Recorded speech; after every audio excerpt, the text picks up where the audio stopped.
الحمد لله نحمده ونستعينه ونستغفره ونؤمن به ونتوكل عليه ونعوذ بالله من شرور أنفسنا ومن سيئات أعمالنا من يهده الله فلا مضل له ومن يضلله فلا هادي له ونشهد أن لا إله إلا الله وحده لا شريك له ونشهد أن سيدنا ونبينا ومولانا محمدا عبده ورسوله صلى الله تعالى عليه وعلى آله وأصحابه وبارك وسلم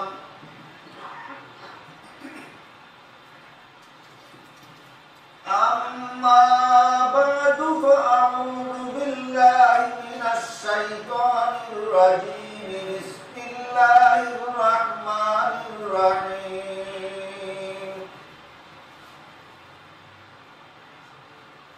وإذا سألك عبادي عني فإني قريب أجيب دعوة الداع إذا دعان فليستجيبوا لي وليؤمنوا بي لعلهم يرشدون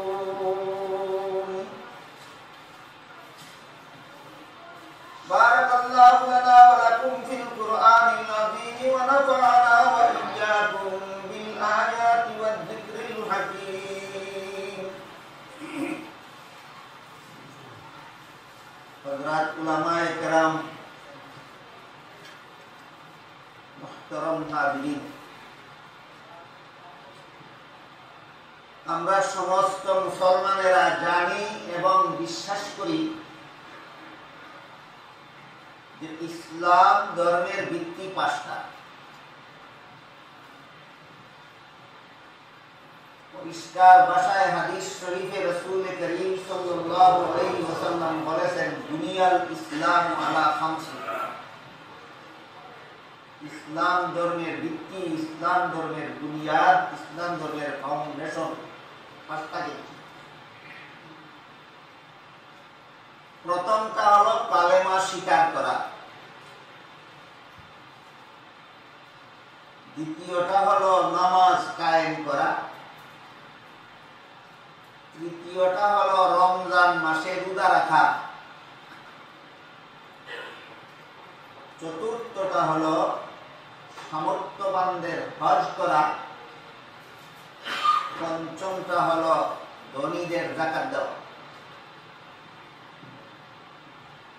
আমার মনে হয় ইসলাম ধর্মের এই পাঁচটা ভিত্তির ব্যাপারে দুনিয়ার কোন মুসলমানের দ্বিমত নাই। সারা দুনিয়ার সমস্ত মুসলমান এই ব্যাপারে একমত। আমরা সবাই জানি এবং বিশ্বাস করি যে ইসলাম ধর্মের এই পাঁচটা ভিত্তি রয়েছে। অবশ্য এক একটা ভিত্তিকে ভিত্তি হিসাবে স্থাপন করার পিছনে কিছু রহস্য রয়েছে, যা আজকের আলোচ্য বিষয় নয়। কালেমাকে কেন ইসলামের ভিত্তি স্থাপন করা হলো তারও একটা রহস্য আছে।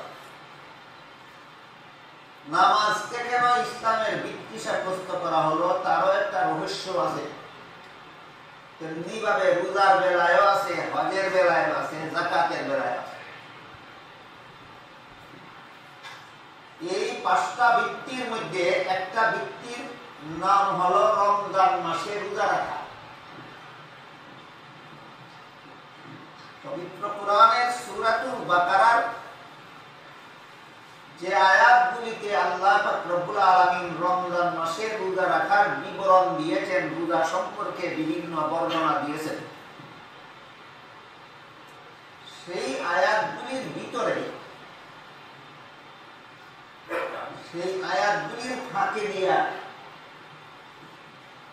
দুয়া সম্পর্কে আল্লাহ একটা আয়াত নাযিল করেছেন। সেই আয়াতটা আমি আজকে আপনাদের সামনে তিলাওয়াত করছি। মুফাসসিরিনে কেরাম তাফসীরের কিতাবে লিখেছেন, আগের আয়াতগুলিতেও আল্লাহ রোজার বিবরণ দিয়েছেন, পরের আয়াতগুলিতেও আল্লাহ রোজার বিবরণ দিয়েছেন, মধ্যের আয়াতে দুয়ার বিবরণ দিলেন কেন? এর কারণ হলো আল্লাহ এটা বুঝাতে চান যে রোজার সাথে দুয়ার একটা গভীর সম্পর্ক। রোজাদার সারাদিন রোজা থাকার পরে ইফতারের সময় যে দোয়া করবে সেই দোয়া আল্লাহর কাছে কবুল হয়।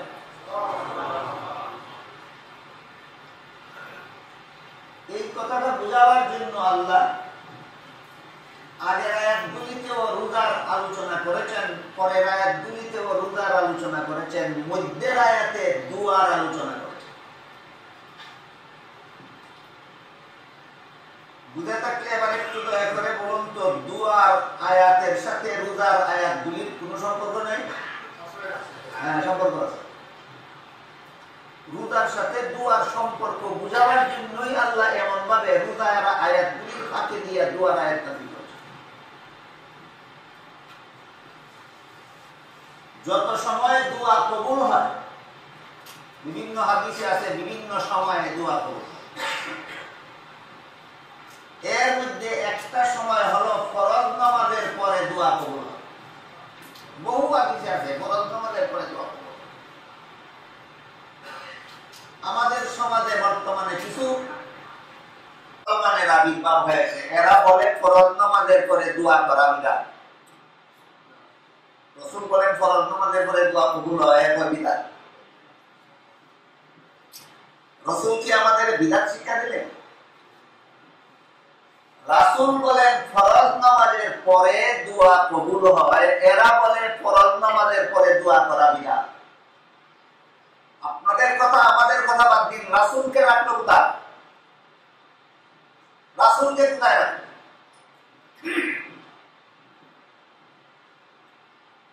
ফরজ নামাজের পরে দোয়া বিধাত নয়, ফরজ নামাজের পরে দোয়া কবুল হওয়ার টাইম। তেমনি ভাবে সারাদিন রোজা রাখার পর ইফতারের সময় দোয়া কবুল হওয়ার টাইম। এই জন্য সাহাবায়ে কেরাম থেকে বর্ণিত আছে, তারা ইফতারের সময় পরিবার পরিজনকে নিয়ে, নিজের বিবি বাচ্চাদেরকে নিয়ে আল্লাহর কাছে দোয়া করতেন একত্রে। পরিবারের সবাইকে নিয়ে বসে ইফতারের সময় আল্লাহর কাছে দোয়া করতেন। যেমন ভাবে ফরজ নামাজের পরে দোয়া কবুল হওয়ার একটা টাইম, ঠিক তেমনি ভাবে সারাদিন রোজা থাকার পর ইফতারের সময় দোয়া কবুল হওয়ার একটা টাইম। কাজেই রোজার সাথে দোয়ার এই সম্পর্কটা বোঝাবার জন্য আল্লাহ আগের আয়াতগুলিতেও রোজার আলোচনা করেছেন, পরের আয়াতগুলিতেও রোজার আলোচনা করেছেন, মধ্যের আয়াতে দোয়ার আলোচনা। সূরাতুল বাকারার 186 নম্বর আয়াতে আল্লাহ দুয়ার আলোচনা করেছেন, আগের আয়াতগুলিতে রোজা, পরের আয়াতগুলিতেও রোজার আলোচনা করা সত্ত্বেও। এবং সেই আয়াতটা আল্লাহ সাহাবায়ে কেরামের একটা প্রশ্নের জবাবে নাযিল করেছিলেন। তাফসীরুল কুরআনের পরিভাষায় এটাকে শানে নুজুল বলা হয়। পবিত্র কুরআনের কোন আয়াত বা কোন সূরা যদি কারো কোন প্রশ্নের জবাবে নাযিল হয়, অথবা কোন ঘটনা উপলক্ষে নাযিল, অথবা কোন সমস্যাকে কেন্দ্র করে তার সমাধান কল্পে নাযিল, তাহলে সেই প্রশ্নকে, সেই ঘটনাকে, সেই সমস্যাকে নাযিলকৃত আয়াত বা সূরার শানে নুজুল বলা হয়। কুরআনের তাফসীরের একটা পরিভাষা। শানে নুজুল কথার অর্থ হলো নাযিল হওয়ার অবস্থা, কোন অবস্থার প্রেক্ষিতে আল্লাহ আয়াতটা নাযিল করেন। সময় কোনো প্রশ্নকারী প্রশ্ন হতে পারে, অবস্থাটা কোনো সময় কোনো ঘটনাও হতে পারে, অবস্থাটা কোনো সময় কোনো সমস্যাও হতে পারে, যার সমাধান করবে আয়াত। আমাদের আলোচ্য আয়াত সূরা বাকারার 186 নম্বর আয়াত। আল্লাহ পাক রব্বুল আলামিন রাসূল করিম সাল্লাল্লাহু আলাইহি ওয়াসাল্লামের কাছে নাযিল করেছিলেন সাহাবায়ে কেরামের একটা প্রশ্নের জবাবে। বলে তাদের সেই প্রশ্নটাই হবে এই আয়াতের শানে। তাদের প্রশ্নটাই এই আয়াতের শানে। কোন অবস্থার প্রেক্ষিতে আয়াতটা নাযিল হলো? সাহাবায়ে কেরামের একটা প্রশ্নের জবাবে নাযিল। এবার আমরা বোঝার চেষ্টা করি তারা কি প্রশ্ন করেছিলেন রাসূলের জন্য। তারা প্রশ্ন করেছিলেন, হে রাসূল করিম সাল্লাল্লাহু আলাইহি ওয়াসাল্লাম, আপনি আমাদেরকে বলে দিন আল্লাহ থাকেন কোথায়? এই হলো প্রশ্ন। আপনি আমাদেরকে বলে দিন আল্লাহ থাকেন কোথায়? যদি তিনি আমাদের দ্বারের কাছে থাকেন, আস্তে আস্তে দোয়া করলেও তিনি শুনবেন। আর যদি আমাদের থেকে অনেক দূরে থাকেন, তাহলে তো চিৎকার দিয়ে দোয়া করতে হবে যেন আমাদের দোয়ার আওয়াজ আল্লাহ পর্যন্ত পৌঁছে। এই হলো তাদের প্রশ্ন। প্রশ্নটা বুঝতে পেরেছেন সাহাবায়ে কেরাম? আল্লাহ যদি আমাদের কাছে থাকেন, তাহলে তো আস্তে দোয়া করলেও আল্লাহ শুনবেন। আল্লাহ যদি আমাদের থেকে দূরে থাকেন, তাহলে তো আস্তে দোয়া করলে আল্লাহ শুনবেন না। তখন তো এমন ভাবে দোয়া করতে হবে যেন আল্লাহ শুনতে পারে। এই প্রশ্ন সাহাবায়ে কেরাম রাসূল করিম সাল্লাল্লাহু আলাইহি ওয়াসাল্লামের খেদমতে পেশ করার পরে প্রশ্নের জবাব দিয়া আল্লাহ সূরাতুল বাকারার 186 নম্বর আয়াত নাযিল করেন। প্রশ্নের জবাবটা আছে কোথায়? সূরাতুল বাকারার 186 নম্বর আয়াতে আল্লাহ বলেন, ওয়া ইযা সাআলাকা ইবাদি আন্নী, অর্থাৎ হে রাসূল করিম সাল্লাল্লাহু আলাইহি ওয়াসাল্লাম, আমার বান্দারা যখন আপনাকে আমার ব্যাপারে প্রশ্ন করে। কি প্রশ্ন? আল্লাহ আছেন কোথায়? এই প্রশ্ন। আল্লাহ কি আমাদের কাছে আছেন না দূরে আছেন? এই প্রশ্ন। আমার বান্দারা যখন আপনার কাছে প্রশ্ন করে আমার ব্যাপারে, আমি আছি কোথায়, তাদের কাছে না দূরে, তখন সেই প্রশ্নকারী বান্দাদেরকে বলে দিন, ফাইন্নী কারীব, আমি আমার বান্দাদের কাছে কাছেই আছি। আমি আমার বান্দাদের কাছে আছি। এই কাছে আর দূরে শব্দগুলিও আপেক্ষিক। ইনিও আমার কাছে, আপনারাও আমার কাছে। ইনি কতটুকু কাছে, ইনার মধ্যে আর আমার মধ্যে 1 ফুট ব্যবধান। আপনারা আমার কতটুকু কাছে, কারো মধ্যে 5 ফুট, কারো মধ্যে 10 ফুট, কারো মধ্যে 20 ফুটের ব্যবধান। কাছে কাছে ও বেশকম আছে কিনা? বেশকম। আল্লাহ সূরাতুল বাকারার 186 নম্বর আয়াতে বললেন যে আমি আমার বান্দাদের কাছে কাছেই আছি। কতটুকু কাছে? এই প্রশ্নের জবাব পাওয়া যায় কোরআন শরীফের আরেক আয়াতে। সেখানে আল্লাহ বলেন, সূরা কাফ এর 16 নম্বর আয়াত। আল্লাহ সূরা বাকারার 186 নম্বর আয়াতে বললেন আল্লাহ আমাদের কাছেই আছেন। কতটুকু কাছে? এর জবাব মিলে সূরা কাফের 16 নম্বর আয়াত। সেখানে আল্লাহ বলেন, ওয়া নাহনু আকরাবু ইলাইহি মিন হাবলিল ওয়ারিদ, বান্দার গায়ের ভিতরে যে সারারোগ আছে, এই রোগটা তার যত কাছে, এই রোগটা তার যত কাছে, মানে রোগটার মধ্যে আর তার মধ্যে 1 ফুটের ব্যবধান না, 1 ইঞ্চির ব্যবধান না, মুঠেও ব্যবধান। আল্লাহ সূরা কাফের 16 নম্বর আয়াতে বলেন, বান্দার গায়ের ভিতরে যে সারারোগ আছে, এইটা তার যত কাছে, আমি এর চেয়ে আরো বেশি কাছে। কোন আয়াতে বলেন আল্লাহ আসমানে আছেন, কোন আয়াতে আল্লাহ বলেন আরশে আছেন, কোন আয়াতে বলেন আমাদের কাছে আছেন, কোন আয়াতে বলেন সাথে আছেন। তাহলে কোন আয়াত মানবো, কোন আয়াত না? একটা মানবো আর একটা মানবো না, সবগুলি মানবো? সবগুলি মানলে বলতে হবে শুধু আরশে আছেন, সবগুলি আয়াত মানলে বলতে হবে শুধু আসমানে আছেন, সবগুলি আয়াতে যেখানে যেখানে আছেন সেখানে সেখানেই মানতে হবে। আল্লাহ আরশে আছেন এই কথা আমি অস্বীকার করিনি, আমি বলেছি যে কোরআনের বিভিন্ন আয়াতে আছে আল্লাহ আরশে আছেন। আল্লাহ আসমানে আছেন সেই কথাও আমি অস্বীকার করিনি, কোরআনের বিভিন্ন আয়াতে আছে আল্লাহ আসমানে আছেন। কিন্তু আমি শুধু বলেছি যে আয়াতে বলেছেন আল্লাহ আরশে আছেন, যে আয়াতে বলেছেন আল্লাহ আসমানে আছেন, শুধু সেই আয়াত মানবেন, না যে আয়াতে বলেছেন আমাদের গাড়ের ভিতরে শারদের চেয়েও আরো কাছে আছেন সেই আয়াত অমান্য করবে না? সবাই আয়াত মানতে হবে। সবাই আয়াত মানলে সারমর্ম কি দাঁড়ায়? তিনি শুধু সেখানে আছেন না এখানে?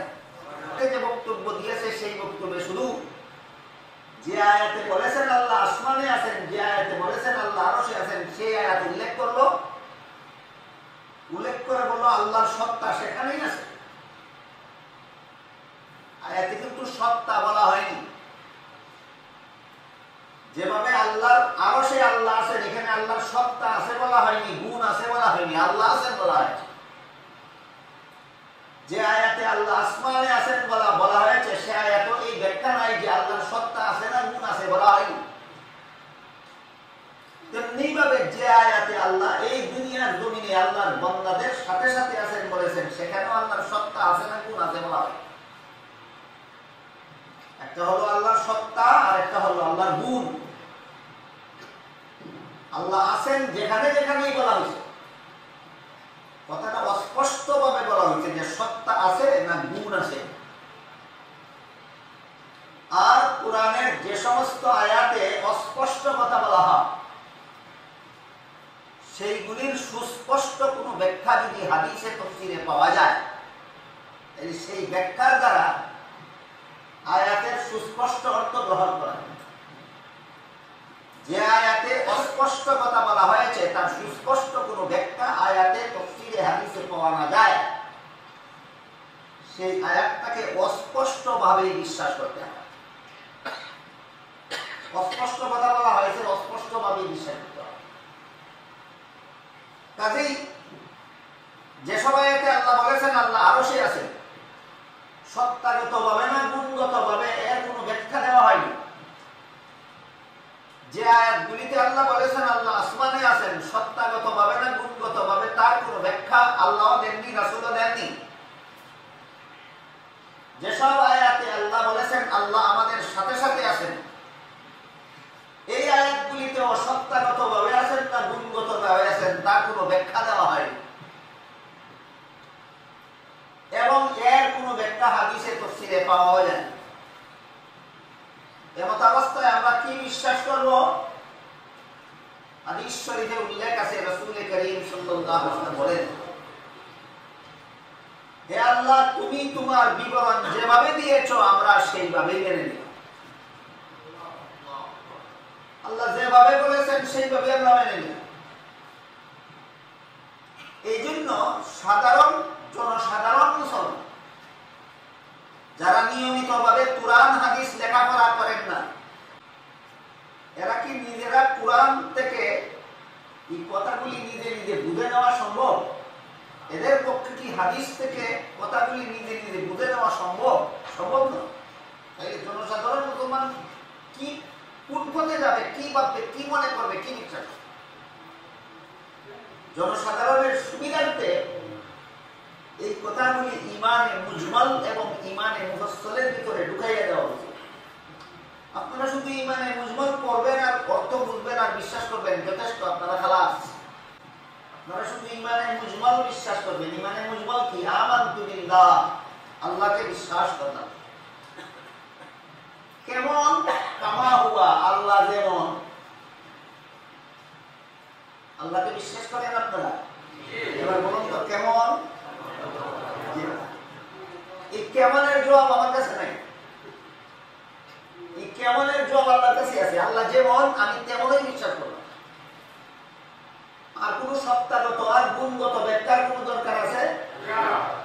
সত্তাগত কি আর গুণগত কি, কি অবস্থায় আছে, আল্লাহর হাত কেমন, আল্লাহর পা কেমন, আল্লাহর চেহারা কেমন, আল্লাহ দাঁড়ান না, বসেন না, আসেন না, যান, এই সমস্ত ব্যাখ্যায় আপনাদের জন্য যাওয়ার কোনো দরকার নাই।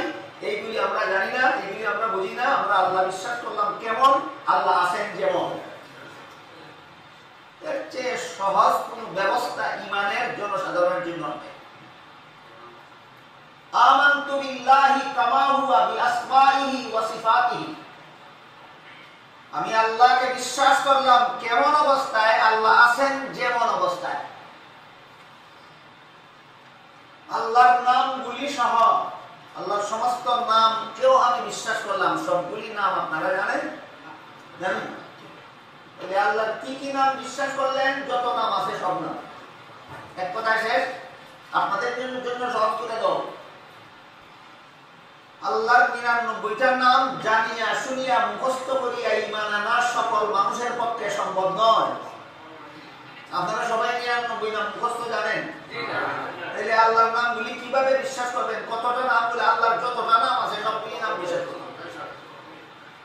তাহলে আপনারা আল্লাহর গুণাবলী কিভাবে বিশ্বাস করবেন? ঈমানে মুজমাল বলে কামা হুয়া বিআসমাইহি ওয়া সিফাতিহি, আল্লাহ যেমন অবস্থায় আছেন তেমন অবস্থায় আল্লাহকে বিশ্বাস করলাম। আল্লাহর যে নামগুলি আছে সবগুলি নাম বিশ্বাস করলাম।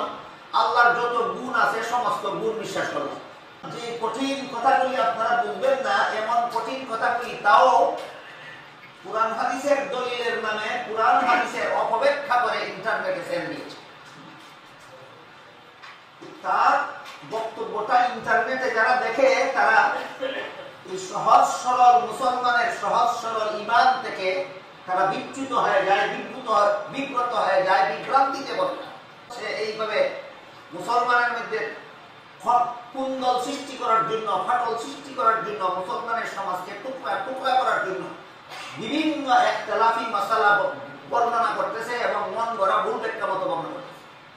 তার ব্যাপারে আপনাদের সতর্ক হওয়া দরকার। আল্লাহ আসমানে আছেন আর আরশে আছেন। যে আয়াতে উল্লেখ আছে আসমানে আছেন সেই আয়াত দিয়া দলিল দিল, যে আয়াতে আছে আরশে আছেন সেই আয়াত দিয়া দলিল দিল, আর যে আয়াতগুলিতে আছে আল্লাহ আমাদের সাথে আছেন সেই আয়াতগুলি আলাদা ব্যাখ্যা দিলেন।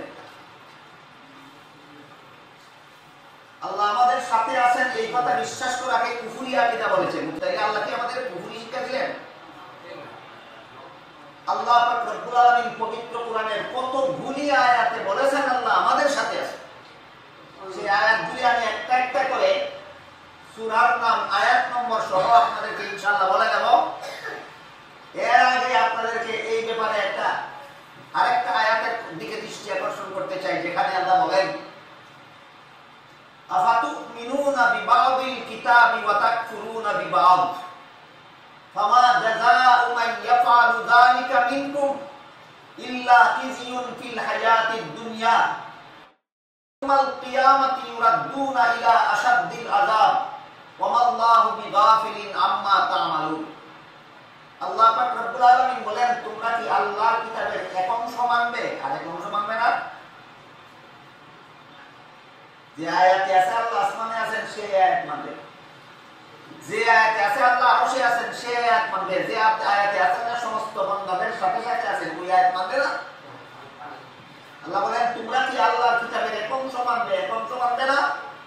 এমন দুষ্টামি যারা করবে আল্লাহর কোরআন নিয়ে, আল্লাহ বলেন ফামা জাযাউ মান ইয়াফআলু যালিকা মিনকুম, তোমাদের কেউ যদি এমন অপকর্ম করে যে আল্লাহর কিতাবের এক অংশ মানে আর এক অংশ মানে না, আল্লাহ বলেন ইল্লা খিজিয়ুন ফিল হায়াতিদ দুনিয়া, এদেরকে দুইটা শাস্তি দেওয়া হবে আল্লাহর পক্ষ থেকে।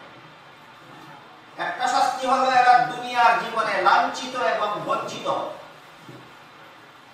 আর একটা শাস্তি হলো ইয়াউমাল কিয়ামাতি, কিয়ামতের দিন ইউরাদ্দুনা ইলা আশাদ্দিল আযাব, জাহান্নামের ভয়ঙ্কর আযাবে নিক্ষিপ্ত হবে। তাদের ব্যাপারে বলেছে যারা আল্লাহর কিতাবের এক অংশ মানে আর এক অংশ মানে।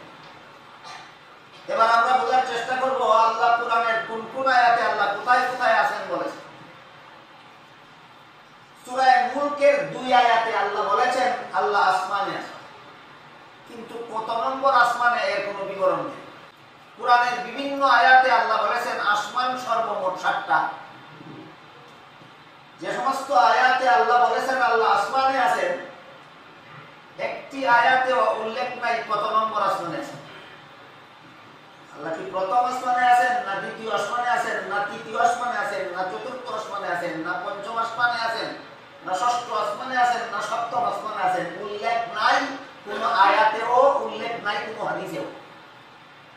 এখন তুমি যে দলিল দিলা আল্লাহ আসমানে আছেন, তুমি বলতে পারবা কত নম্বর আসমানে? বলতে পারবে না। সেও বলতে পারবে না আল্লাহ কত নম্বর আসমানে। আবার বিভিন্ন আয়াতে আল্লাহ পাক রব্বুল আলামিন বলেছেন আল্লাহ আরশে সমাসীন হয়েছে। শব্দটা হলো সমাসীন। যে সমস্ত আয়াতে আল্লাহ পাক রব্বুল আলামিন বলেছেন আল্লাহ আরশে সমাসীন আছেন, বাংলা অভিধানে লেখা আছে সমাসীন হওয়া অর্থ আসন গ্রহণ করা। সমাসীন হওয়া অর্থ আসন গ্রহণ করা। একটা কঠিন বাংলা। আমাদের সকলের জন্য সহজ বুদ্ধ বাংলা হইল বসা।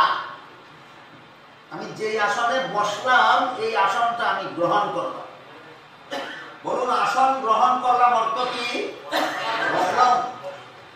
সভাপতি সাহেবের আসন গ্রহণ করলেন অর্থ কি? উনার সিটে উনি বসছেন। আল্লাহ পাক রব্বুল আলামিন কোরআনের বিভিন্ন আয়াতে বলেছেন ইস্তাওয়া আলাল আরশ, আল্লাহ আরশে সমাসীন হয়েছে। এর শাব্দিক অর্থ হলো আল্লাহ বসেছেন। এর শাব্দিক অর্থ। ইসলামের অনেক পরিভাষা আছে, শাব্দিক অর্থে চলে না। আর ইসলামের পরিভাষায় আলাদা একটা আছে। শাব্দিক অর্থ নিলে ভুল হবে। যেমন আযান একটা ইসলামের পারিভাষিক শব্দ। আযান নামাজের আগে দেওয়া হয়, মুসল্লিরা নামাজে আসবে, জামাতে আসবে, এই যে দেওয়া হয় এটাকে ইসলামী পরিভাষায় কি বলা হয়? কিন্তু আযান শব্দের শাব্দিক অর্থ হলো আহ্বান, ইনভাইট করা। তাই আপনি যদি শাব্দিক অর্থ ধরে নেন আর বলেন কাম টু প্রেয়ার, হবে আযান? কেন? আযান শব্দের অর্থ তো ইনভাইট। কাম টু প্রেয়ার বলে কি ইনভাইট হইল না? হ্যাঁ, ইনভাইট হইল, আযান হইল না। এটা বুঝে আসছে? এই হইল শাব্দিক অর্থে আর ইসলামের পারিভাষিক অর্থে ব্যবধান। এই শব্দগুলিকে শাব্দিক অর্থে ব্যবহার করিয়া আপনাদেরকে বুঝাইছে কোরআন হাদিসের দলিল দিতেছে। আসলে এগুলির যে আলাদা পরিভাষা আছে সেটা গোপন রেখেছে। আরেকটা উদাহরণ দিয়ে শুনুন। সালাত একটা শব্দ, সালাত। আল্লাহ কোরআনের বিভিন্ন আয়াতে বলেছেন আকিমুস সালাহ, তোমরা সালাত কায়েম করো। সালাত শব্দের শাব্দিক অর্থ দোয়া। দোয়া করে নিলে নামাজ হয়ে যাবে না? ইসলামের পরিভাষায় সালাতের আরো কোন অর্থ আছে? হ্যাঁ, এই তো হলো শাব্দিক অর্থ আর ইসলামের পারিভাষিক অর্থে ব্যবধান।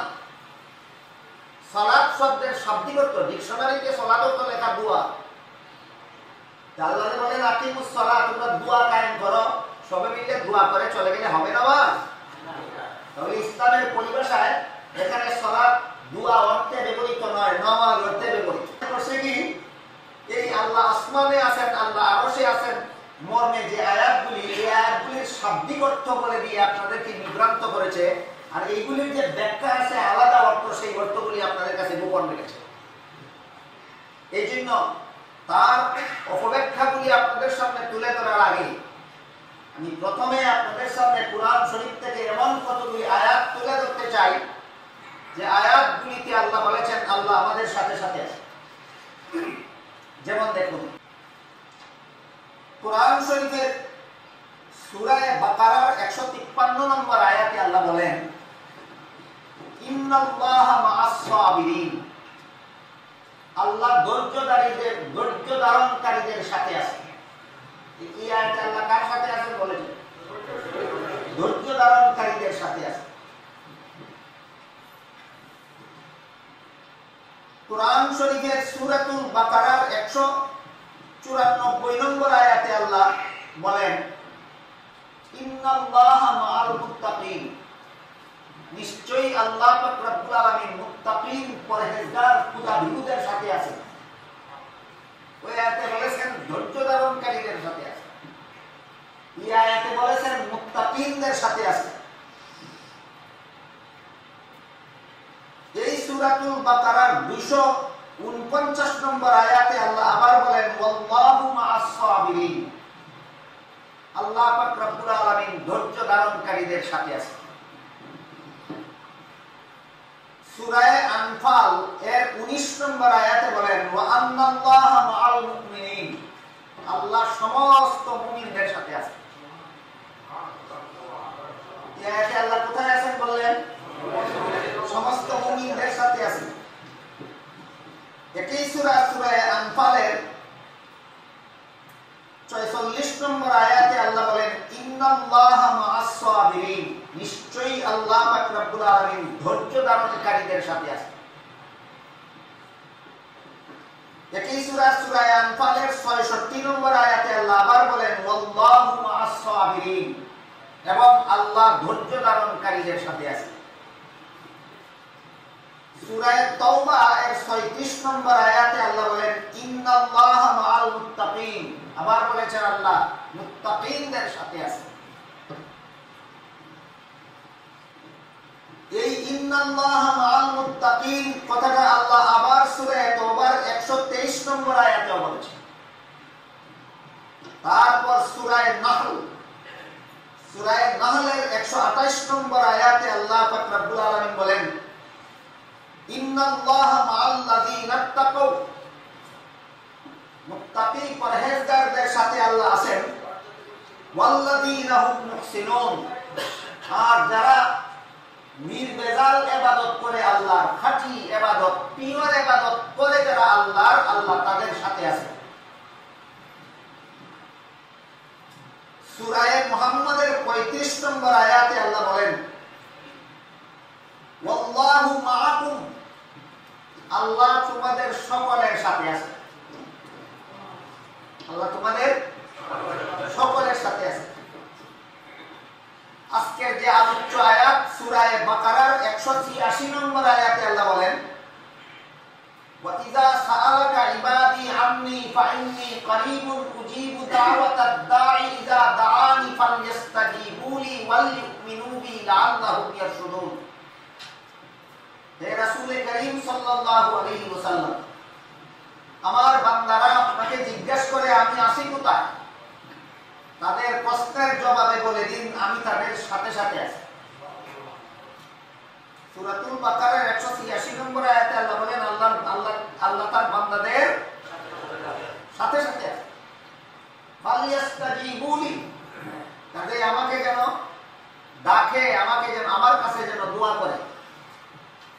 ওয়াল ইউমিনু বি, আর আমার প্রতি যেমন ঈমান আনে, লাআল্লাহুম ইয়ারশুদুন, যেন তারা হেদায়েত প্রাপ্ত হতে পারে। দেখেন আল্লাহ পাক রব্বুল আলামিন কত দূরে থাকলে মনে মনের কথাও শুনতে পারেন। এইজন্য আল্লাহ বলেন সূরা কাফের 16 নম্বর আয়াতে বলেন ওয়া নাহনু আকরাবু ইলাইহি মিন হাবলিল ওয়ারিদ, আমি বান্দার গায়ের ভিতরে যে শারক আছে, এই শারক তার যত কাছে, এর চেয়ে আরো বেশি কাছে কাছে থাকে। সূরা মুজাদালা এর 7 নম্বর আয়াতে আল্লাহ বলেন মা ইয়াকুনু মিন নাজওয়া সালাসাতিন ইল্লা হুয়া রাবিউহুম ওয়ালা খামসাতিন ইল্লা হুয়া সাদিসুহুম ওয়ালা আদনা মিন যালিকা ওয়ালা আকসারা ইল্লা হুয়া মাআহুম। এর অর্থ হলো কোন তিনজন লোক যদি কানাকানি করে, কানাকানি বুঝেন, কোন তিনজন লোক যদি কানাকানি করে, পরস্পরের সাথে কানে কানে কথা কয়, কানে কানে কথা কয় জুড়ে নাচতে, আল্লাহ বলেন কোন তিনজন লোক যদি আস্তে আস্তে কানে কানে কথা বলে, আমি তাদের কাছে চতুর্থ জন হিসাবে থাকি। কোন 5 জন লোক যদি আস্তে আস্তে কানে কানে কথা বলে, আমি তাদের কাছে ষষ্ঠ জন হিসাবে থাকি। 3 জনে কানে কানে কথা বললে চতুর্থ জন থাকেন আল্লাহ, 5 জনে কানে কানে কথা বললে ষষ্ঠ জন থাকেন আল্লাহ। এখন প্রশ্ন জাগে কিনা 2 জনে কানাকানি করলে আল্লাহ কোথায় থাকেন? 7 জনে কানাকানি করলে আল্লাহ কোথায় থাকেন? আল্লাহ এই প্রশ্ন যে জাগে এই জন্য আল্লাহ নিজেই জবাব দিয়া বলেন ওয়ালা আদনা মিন যালিকা ওয়ালা আকসার। তিনজন আর পাঁচজন এটা উদাহরণ স্বরূপ বলা হলো। তিনজনের কম যতজনেই কানাকানি করবে সেখানেও আমি থাকি, পাঁচজনের কম যতজনেই কানে কানে কথা বলবে সেখানেও আমি থাকি। তাহলে আল্লাহ পাক রব্বুল আলামিন কোন কোন বান্দার কাছে রাখেন? সমস্ত বান্দার কাছে রাখেন। এই বান্দারা আছে কিনা দুনিয়ার সর্বত্র? বাংলাদেশে যেমন আছে, আমেরিকাতেও আছে, সৌদি আরবে যেমন আছে, চীন রাশিয়াতেও আছে। আল্লাহর বান্দারা যেখানে যে যখন যেখানেই থাকে আল্লাহ পাক রব্বুল আলামিন তার সাথে তখন সেখানেই থাকে। সূরা হাদীদ 4 নম্বর আয়াতে আল্লাহ বলেন ওয়া হুয়া মাআকুম আইনামা কুনতুম, অর্থাৎ তোমাদের যে যখন যেখানেই থাকে আমি তার সাথে তখন সেখানেই থাকি। তোমাদের যে যখন যেখানেই থাকে আমি তার সাথে তখন সেখানেই থাকি। সূরা আরাফের 7 নম্বর আয়াতে আল্লাহ বলেন ওয়া মা কুননা গায়িবিন, আমি কোথাও অনুপস্থিত নই। কোথাও কোনখানে আল্লাহ অনুপস্থিত না, এর মানে হলো শুধু আসমানে উপস্থিত। যে আল্লাহ কোনখানেই অনুপস্থিত নন সেই আল্লাহ শুধু আরশে উপস্থিত। যে আল্লাহ কোনখানেই অনুপস্থিত নন সেই আল্লাহ শুধু আসমানে উপস্থিত না সর্বত্র বিরাজমান? সর্বত্র, আল্লাহ সবখানে। বাকি হলো আল্লাহ পাক রব্বুল আলামিনের অবস্থান এবং আমাদের অবস্থান একরকম নয়। আমরা কোথাও থাকতে হইলে একটা জায়গার দরকার হয়।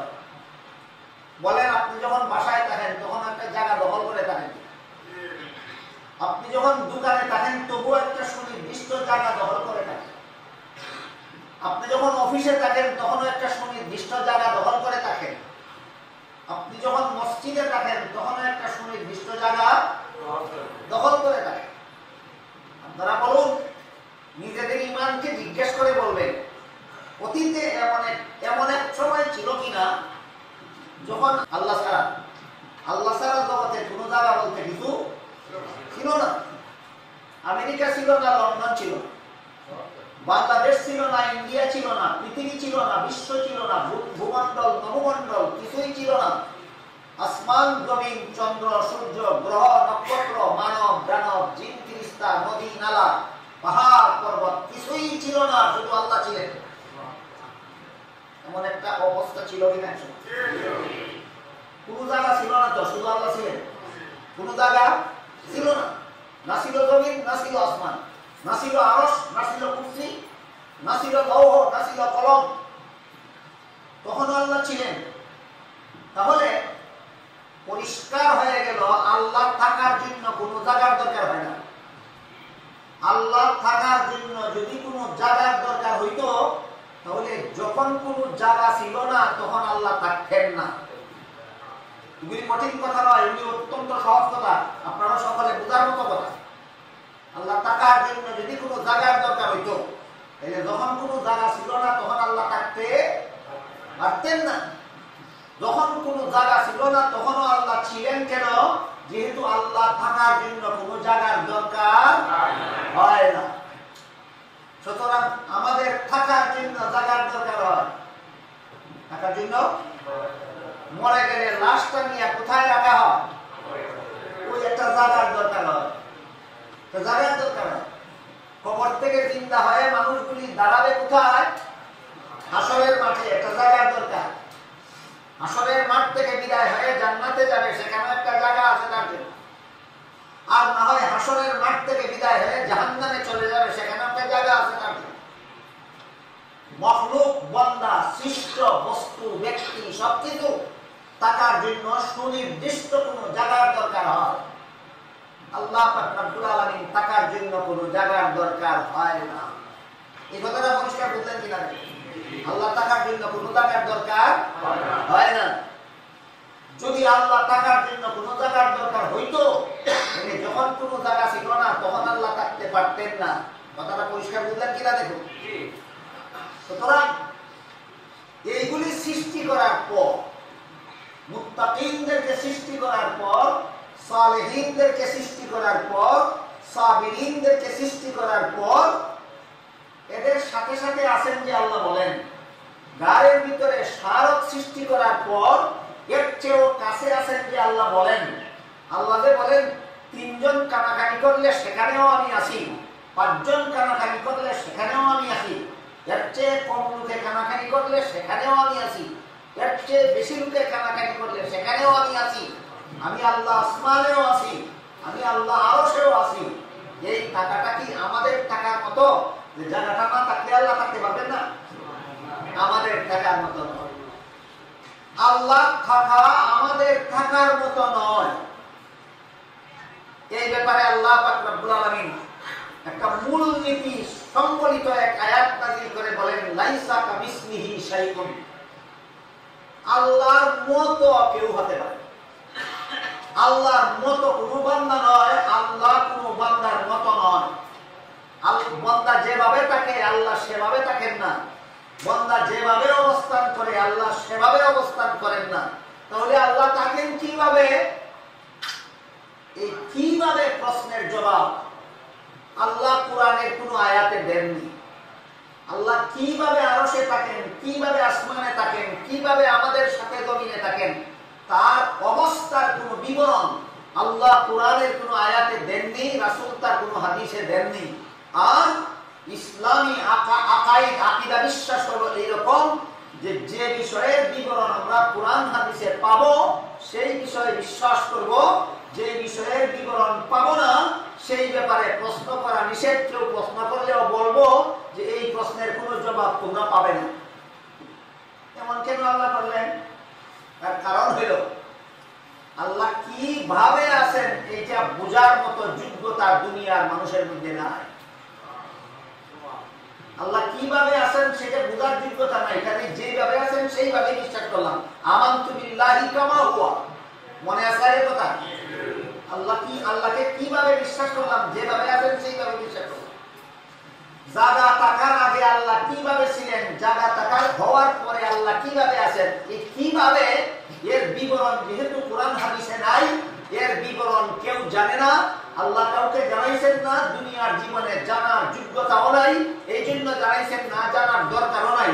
কাজেই আল্লাহ আসমানে আছেন কিভাবে, আল্লাহর পক্ষে সম্ভব যেভাবে, আল্লাহ আরশে আছেন কিভাবে, আল্লাহর পক্ষে সম্ভব যেভাবে, আল্লাহ আমাদের সাথে আছেন কিভাবে, আল্লাহর পক্ষে সম্ভব যেভাবে, আল্লাহ 3 জনের কাছে আছেন কিভাবে, তার পক্ষে সম্ভব যেভাবে, আল্লাহ 5 জনের কাছে আছেন কিভাবে, তার পক্ষে সম্ভব যেভাবে, আল্লাহ আমার ঘরের ভিতরের শারদের চেয়েও বেশি কাছে আছেন কিভাবে, এই কিভাবে প্রশ্নের জবাব নাই। এর জবাব হইল তার পক্ষে সম্ভব যেভাবে। এইটা হইল আল্লাহ কিভাবে আছেন এই প্রশ্নের সংক্ষিপ্ত জবাব। বলেন এই জবাবটা ইমানে মুজমলে দেওয়া আছে কিনা? আমানতু বিল্লাহি অর্থ ঈমান আনলাম, আল্লাহর প্রতি বিশ্বাস করলাম আল্লাহকে। কামা হুয়া অর্থ যেভাবে আছেন তিনি। কামা হুয়া অর্থ যেভাবে আছেন তিনি। যদি কিভাবে প্রশ্নের জবাব যদি আল্লাহ আমাদেরকে কোরআনে বলে দিতেন, আল্লাহ কিভাবে আছেন সেই বিবরণ যদি হাদিস শরীফে রাসূল আমাদেরকে বলে দিতেন, তাহলে আমানতু বিল্লাহি কামা হুয়া বলতে হতো না। আল্লাহ বলতে পারতাম আমরা যে আল্লাহ আমি যেভাবে চেয়ারে বসেছি আল্লাহ সেইভাবে আরশে সমাসীন হয়েছেন। বলা যায় আল্লাহ এইভাবে বলছেন যে তোমরা যেভাবে চেয়ারে বসো আমি এইভাবে আরশে বসেছি? বলেন নাই। কাজে আল্লাহ আরশে কিভাবে আছেন এই প্রশ্নের জবাব অস্পষ্ট, অজ্ঞাত, অজানা। সৃষ্ট জগৎ সেই অবস্থা জানে না। যেটা জানি না সেটা কেমন বিশ্বাস করবো? আল্লাহ যেমন অবস্থায় আছেন সেই অবস্থায় বিশ্বাস করবো। এটাই সহজ এবং এইটাই আমাদের কাছে আল্লাহর কাম্য যে আমি যে অবস্থায় আছি সেই অবস্থায় তোমরা বিশ্বাস করো, আমার অবস্থার বিবরণ জানতে যেও না। যেহেতু এই বিবরণ আমি তোমাদেরকে জানাইনি, এই বিবরণ জানার যোগ্যতা তোমাদের মধ্যে নেই। যেমন ভাবে আল্লাহ পাক রব্বুল আলামিনকে দুনিয়ার জীবনে কোনো মানুষ দেখতে পাবে। কেন দেখার যোগ্যতা নেই? দুনিয়ার জীবনে কোনো মানুষের মধ্যে আল্লাহ তাকে দেখার মতো যোগ্যতা দান করেন না। কিন্তু হাদিস শরীফে রাসূল করিম সাল্লাল্লাহু আলাইহি ওয়াসাল্লাম বলে দিয়েছেন, পরকালে মুমিন বান্দারা আল্লাহকে পূর্ণিমার চন্দ্রের চেয়েও আরো পরিষ্কারভাবে দেখতে পাবে। তাহলে যখন দেখতে পাবে তখন বুঝবে না কেমন? বুঝবে না? বুঝবে। এবার বলুন তো আল্লাহ আল্লাহ আল্লাহ কেমন?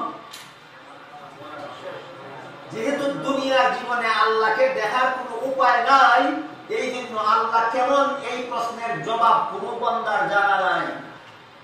আখিরাতে যেহেতু মুমিন বান্দারা আল্লাহকে দেখবে, তখন বলতে পারবে আল্লাহ কেমন। কথা বুঝলেন কিনা দেখুন তো। কিছুটা কঠিন হইলেও আমি সাধ্যমতো চেষ্টা করতেছি আপনাদেরকে এমন ভাবে বলার, যেভাবে বললে আপনারা সহজে বুঝতে পারেন। যেমন ভাবে দুনিয়ার জীবনে আল্লাহ কেমন কেউ বলতে পারবে না, যেহেতু আল্লাহকে কেউ দেখতে পারবে না এই জন্য। কিন্তু পরকালের জীবনে মুমিন বান্দারা আল্লাহকে পূর্ণিমার চন্দ্রের চেয়েও আরো পরিষ্কারভাবে দেখতে পারবে, তখন বলতে পারবে আল্লাহ কেমন। ঠিক তেমনি ভাবে আল্লাহ আরশে আছেন কিভাবে, এইটা দুনিয়ার জীবনে কোনো বান্দা জানতে পারবে না, বুঝতে পারবে না। আল্লাহ আসমানে আছেন কিভাবে, সেটা দুনিয়ার কোনো বান্দা জানতে পারবে না, বুঝতে পারবে না। আল্লাহ আমাদের সাথে আছেন কিভাবে, কিভাবে প্রশ্নের জবাব কেউ জানতে পারবে না, বুঝতে পারবে না।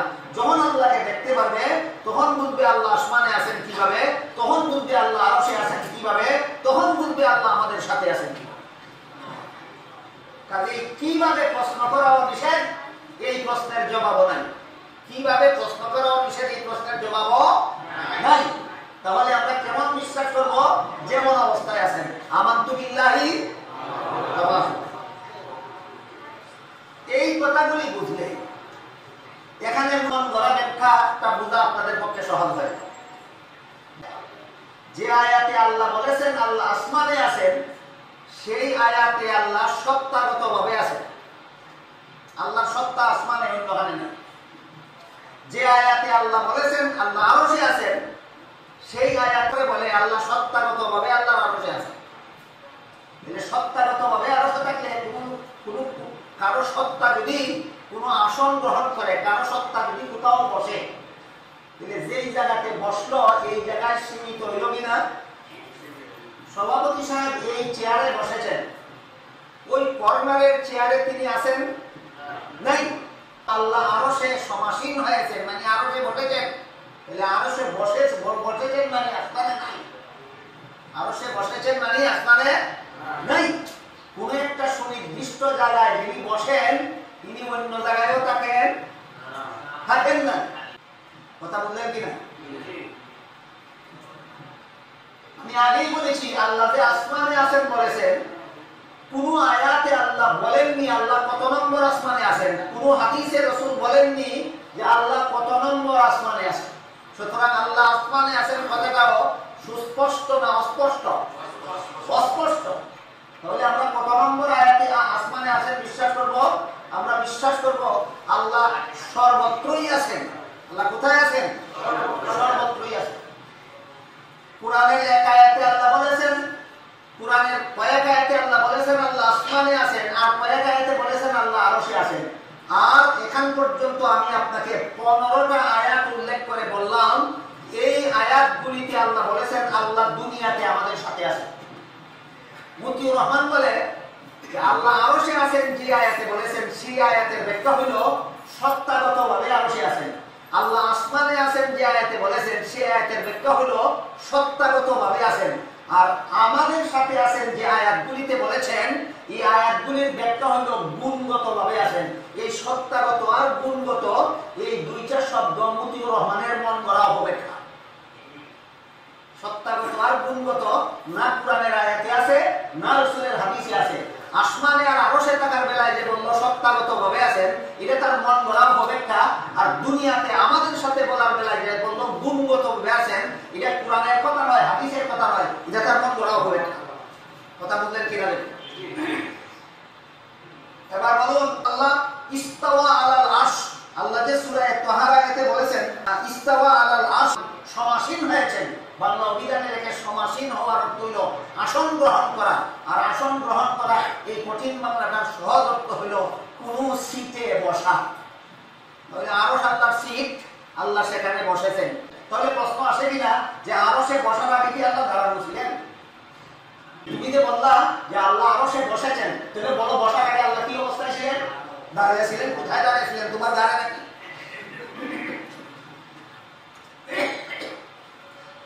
আমরা আল্লাহ যে কোন আয়াতে বলেছেন আসমানে আছেন আর কোন আয়াতে বলেছেন আরশে আছেন, এই আসমান কোথায় আর আরশ কোথায় এই ব্যাপারে আমাদের একটা পরিষ্কার ধারণা হওয়া দরকার। তাহলে আমরা বুঝতে পারবো যে আল্লাহর দুই কথার মধ্যে সামঞ্জস্য কি। রাসূল করিম সাল্লাল্লাহু আলাইহি ওয়াসাল্লাম মেরাজের রাতে পৃথিবী অতিক্রম করে পৃথিবী বেষ্টনকারী মহাশূন্য পার হয়ে প্রথম আসমান পার হইল। তাহলে পৃথিবীটাকে চতুর্দিক থেকে একটা শূন্য স্থান এভাবে ঘেরাও করেছে। এই শূন্য স্থানটাকে চতুর্দিকে প্রথম আসমান ঘেরাও করেছে। তাহলে প্রথম আসমানটা আছে কোথায়? এই পৃথিবী বেষ্টনকারী শূন্য স্থানের ওই পারে। প্রথম আসমানটা আছে কোথায়? পৃথিবী বেষ্টনকারী শূন্য স্থানের ওই পারে। প্রথম আসমানটাকে আবার চতুর্দিক থেকে এইরকম গভীর আর একটা শূন্য স্থান ঘেরাও করেছে। তাহলে প্রথম আসমানটা বড় না প্রথম আসমান বেষ্টনকারী শূন্য স্থানটা বড়? একটু বোঝার চেষ্টা করুন। পৃথিবীটা বড় না মহাশূন্যটা বড়? মহাশূন্যটা পৃথিবীকে চতুর্দিক থেকে ঘেরাও করে আছে। সুতরাং পৃথিবীর তুলনায় মহাশূন্য অনেক বড়। পৃথিবীর তুলনায় মহাশূন্য অনেক বড়। এই মহাশূন্যটাকে চতুর্দিক থেকে প্রথম আসমান ঘেরাও করে আছে। এবার বুঝেটাকে বলুন, পৃথিবী বেষ্টনকারী মহাশূন্যটা বড় না প্রথম আসমানটা বড়? যেহেতু প্রথম আসমান এই মহাশূন্যকে চতুর্দিক থেকে ঘেরাও করে আছে, সুতরাং সহজবোধ্য কথা যে পৃথিবী বেষ্টনকারী মহাশূন্য থেকে প্রথম আসমান অনেক বড়। এই প্রথম আসমানকে চতুর্দিক থেকে 2 নম্বর মহাশূন্য ঘেরাও করে আছে। সেই মহাশূন্যটা প্রথম আসমান থেকে, সেই 2 নম্বর মহাশূন্যকে তৃতীয় আসমান ঘেরাও করে আছে। সুতরাং ওই এক একটা মহাশূন্য থেকে এক একটা আসমান বড়। এইভাবে 7টা মহাশূন্য, এক একটা মহাশূন্য এক একটা আসমানকে ঘেরাও করে আছে। পৃথিবীকে ঘেরাও করে আছে একদম প্রথম মহাশূন্য, এটাকে ঘেরাও করে আছে প্রথম আসমান, এটাকে ঘেরাও করে আছে দ্বিতীয় মহাশূন্য, এটাকে ঘেরাও করে আছে দ্বিতীয় আসমান। এইভাবে মহাশূন্যের পরে আসমান, আসমানের পরে মহাশূন্য, মহাশূন্যের পরে আসমান, আসমানের পরে মহাশূন্য। 7টা আসমান আছে, 7টা মহাশূন্য আছে। সবগুলিকে চতুর্দিক থেকে আল্লাহর আরশ ঘেরাও করে আছে। সবগুলিকে চতুর্দিক থেকে কি ঘেরাও করে আছে? আল্লাহর আরশ ঘেরাও। এমন যদি মেনে নেওয়া হয় আল্লাহ আরশে সমাসীন হয়েছে, মানে আল্লাহ আরশে বসেছেন। আল্লাহ আরশে বসেছেন। আরশ কোন দিকে আছে? কোন দিকে? চতুর্দিকে আছে কিনা? হ্যাঁ, চতুর্দিকে। আরশ চতুর্দিকে আছে। এই চতুর্দিকে 7 আসমান 7 মহাশূন্য বেষ্টনকারী আরশে যে আল্লাহ বসলেন, আরশের চেয়ে অনেক ছোট 7 নম্বর আসমান, 7 নম্বর আসমানের চেয়ে অনেক ছোট 6 নম্বর আসমান, 6 নম্বর আসমানের চেয়ে অনেক ছোট 5 নম্বর আসমান, 5 নম্বর আসমানের চেয়ে অনেক ছোট 4 নম্বর আসমান, তার চেয়ে অনেক ছোট 3 নম্বর আসমান, তার চেয়ে অনেক ছোট 2 নম্বর আসমান, তার চেয়ে অনেক ছোট 1 নম্বর আসমান। 7 আসমান 7 মহাশূন্য মিলাইয়া যে পরিমাণ বড়, তার চেয়ে আল্লাহর আরশ কত বেশি বড় উদাহরণ দিয়ে মুফাসসিরিন কেরাম তাফসীরের কিতাবে লিখেছেন, হাদিসের রেফারেন্স দিয়া, যে এই 7 আসমান 7 মহাশূন্য আল্লাহর আরশের সামনে কতটুকু ছোট। একটা বিশাল মরুভূমির মধ্যে একটা ডিম রাখলে ওই ডিমটা মরুভূমির তুলনায় যতটুকু ছোট। 7 আসমান 7 মহাশূন্য আল্লাহর আরশের সামনে কতটুকু ছোট? একটা বিশাল মরুভূমির মধ্যে একটা ডিম রাখলে ডিমটা যতটুকু ছোট। এত ছোট জায়গা হইল 7 আসমান, আর এত বিশাল জায়গা হইল আল্লাহর আরশ। আরশ একটা সীমিত জায়গার নাম কি না? আরশ একটা সীমিত জায়গার নাম। এর নিচে আছে 7 আসমান। আল্লাহ ওইখানে বসেছেন যদি তার ব্যাখ্যা মেনে নেওয়া হয়, তাহলে আরশ সৃষ্টি করার আগে আল্লাহ ছিলেন কোথায়? বসা ছিলেন না দাঁড়ানো ছিলেন? এই প্রশ্নগুলির জবাব জিন্দেগিতে কোনোদিন দিতে পারবে না, তার বাবাও দিতে পারবে। কারণ এইগুলির জবাব আল্লাহ কোরআনের কোনো আয়াতে দেননি, এইগুলির জবাব রাসূল কোনো হাদিসে দেননি। কাজেই আল্লাহ আরশে আছেন কিভাবে? আল্লাহর পক্ষে সম্ভব যেভাবে। আল্লাহ কিভাবে তার পক্ষে সম্ভব যেভাবে আল্লাহ সবগুলি আসমানে আছেন কিভাবে তার পক্ষে সম্ভব যেভাবে আল্লাহ আমাদের সকলের সাথে সাথে আছেন কিভাবে তার পক্ষে সম্ভব যেভাবে এর চেয়ে সহজ কোনো জবাব এর চেয়ে নির্ভুল এর চেয়ে নির্বেজাল কোনো জবাব কোথাও নেই। বুঝে থাকলে এবার বলুন আল্লাহ আমাদের সকলের সাথে আছেন কিভাবে তার পক্ষে সম্ভব যেভাবে আল্লাহ সবগুলি আসমানে আছেন কিভাবে তার পক্ষে সম্ভব যেভাবে আল্লাহ আরশে আছেন কিভাবে সভাপতি সাহেব চেয়ারে বসেছেন যেভাবে কিভাবে এইরকম আকীদা আহলে সুন্নাত ওয়াল জামাতের নয়। এরকম আকীদা একদল বাতিল মুসলমান নামধারী একদল বাতিলের আকীদা। সভাপতি সাহেব চেয়ারে বসেছেন যেভাবে আল্লাহ আরশে বসেছেন সেভাবে, যে ইসলামের পিওর আকীদা নয়। বুঝে থাকলে বলুন তো আমাদের বসার অবস্থা আল্লাহর বসার অবস্থা একরকম, আমাদের থাকার অবস্থা আল্লাহর থাকার অবস্থা একরকম, কখনো নয়। এই কথাগুলি বুঝলে আরো কতগুলি জটিল কথা বোঝা সহজ হয়ে যাবে। কোরআন শরীফের কোনো আয়াতে আল্লাহর চেহারা আছে আল্লাহ বলেছেন, কোরআন শরীফের কোনো আয়াতে আল্লাহর হাত আছে আল্লাহ বলেছেন, কোরআন শরীফের কোনো আয়াতে আল্লাহর আত্মা আছে বলে আল্লাহ বলেছেন। আল্লাহর আত্মা আছে, আল্লাহর হাত আছে, আল্লাহর চেহারা আছে, কিন্তু এইগুলি আমাদের মতো না, আমরা বুঝার মতো নয়। আল্লাহর হাত আছে কথাটা এমন ভাবে বোঝানোর চেষ্টা করেছে যে তার বুঝানির ভঙ্গিতে বোঝা যায় যে তার হাতের মতো আল্লাহর হাত আছে, তার চেহারার মতো আল্লাহর চেহারা আছে। এই কথাগুলি বুঝাইতে গিয়া আল্লাহর হাত, আল্লাহর চেহারা, আল্লাহর আত্মা, আল্লাহর অন্তর, এই কথাগুলি বুঝাইতে গিয়া আবার ওই শাব্দিক অর্থের আশ্রয় নিয়েছে। আল্লাহর চেহারা কোরআনে যে বলা হয়েছে এখানে এই শাব্দিক অর্থে নয়, আল্লাহর গুণ বুঝাবার জন্য, আল্লাহর কোনো না কোনো গুণ বুঝাবার জন্য আল্লাহর চেহারা শব্দ ব্যবহার করা হয়েছে, আল্লাহর কোনো না কোনো গুণ বুঝাবার জন্য আল্লাহর হাত শব্দ ব্যবহার করা হয়েছে, আল্লাহর কোনো না কোনো গুণ বুঝাবার জন্য আল্লাহর আত্মা শব্দ ব্যবহার করা হয়েছে। কিন্তু আল্লাহর চেহারা বলতে কোন গুণ বুঝাইলেন এটা আমাদের জানা নাই, আল্লাহর হাত বলতে কোন গুণ বুঝাইলেন সেটা আমাদের জানা নাই, আল্লাহর আত্মা বলতে কোন গুণ বুঝাইলেন সেটা আমাদের জানা নাই। এই মতিউর রহমান ইমাম আবু হানিফা রাহমাতুল্লাহি আলাইহি লিখিত কিতাব ফাতহে আকবর কিতাবের রেফারেন্স দিয়ে বলেছে যে ইমাম আবু হানিফা রাহমাতুল্লাহি আলাইহি এইগুলিকে কোনো গুণের দ্বারা ব্যাখ্যা করেননি, অথচ ইমাম আবু হানিফা রাহমাতুল্লাহি আলাইহির কিতাব ফাতহে আকবর কিতাবে এইগুলিকে গুণের দ্বারাই ব্যাখ্যা করা হয়েছে। ইমাম আবু হানিফা ফাতহে আকবর কিতাবে যা লিখেছেন এর সম্পূর্ণ বিপরীত বলেছে মতিউর রহমান। কথা বুঝতে পারছেন?